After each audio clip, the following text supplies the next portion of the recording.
The Mayor is just turning his mic on and talking over you and everyone else, and you rebuked Assembly members. This is the former leader speaking now. I did rebuke before I moved on, and I'm trying to move on with the meeting. Sadiq Khan faces intense Assembly pressure in heated showdown.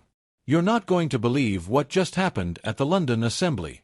Sadiq Khan, the Mayor of London, found himself under extraordinary pressure as Assembly members cornered him with tough, unrelenting questions.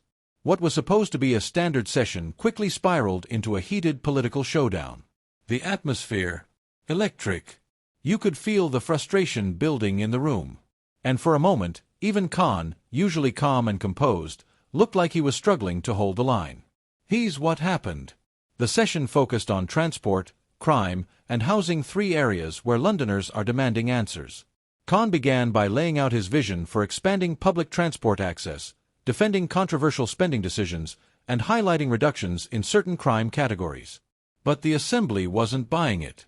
One Conservative member accused him of dodging the real failures in knife crime prevention. Another pressed him on the ballooning cost of infrastructure projects, saying taxpayers were being forced to foot the bill for mismanagement. The questions came fast, sharp, and unforgiving. And then came the breaking point. Khan was challenged directly on policing numbers and crime statistics. Critics argued that his figures didn't match the reality on London streets. When pressed to explain, Khan pushed back, insisting his administration had invested more than any previous government in safety measures. But the Assembly wasn't satisfied. Interruptions, shouts, demands for clarity filled the chamber. For a few minutes, the Mayor was on the defensive, visibly frustrated, repeating himself as members accused him of spinning instead of answering.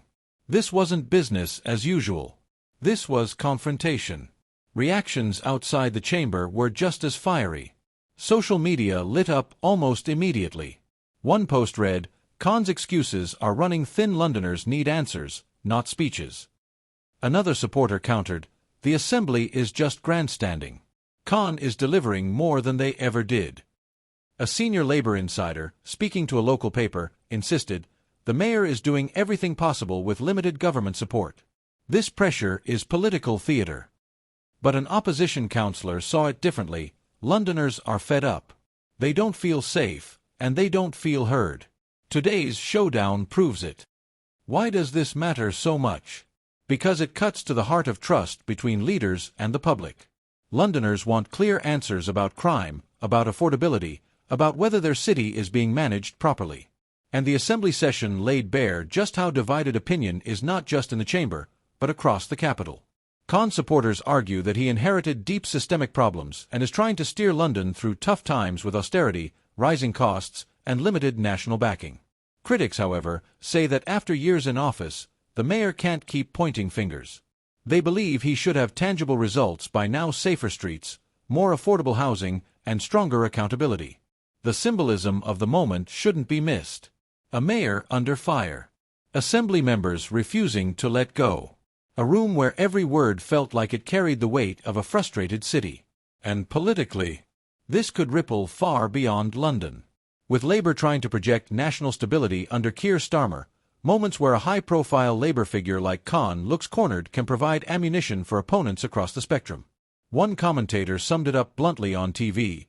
If Khan can't handle the Assembly, how can Labour convince the country they're ready for number 10? But here's the twist. These showdowns don't always weaken a politician. Sometimes, they harden their base. For Khan, standing firm against hostile questioning may even rally Labour supporters who see him as under unfair attack. The real danger lies in the middle ground: the undecided Londoner watching clips online, wondering if the Mayor really has the answers, or if the Assembly exposed cracks in his leadership. So what happens next? Expect more pressure. Expect the opposition in the Assembly to double down on crime, transport, and costs. And expect Khan to fight back, framing himself as a leader doing his best under hostile conditions. But the bigger question is this: does today's heated exchange mark a turning point in the way Londoners see their mayor?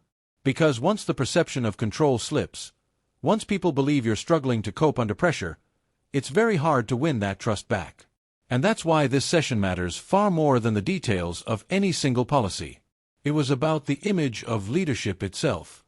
So tell me this: is Sadiq Khan still the calm, steady hand guiding London through crisis?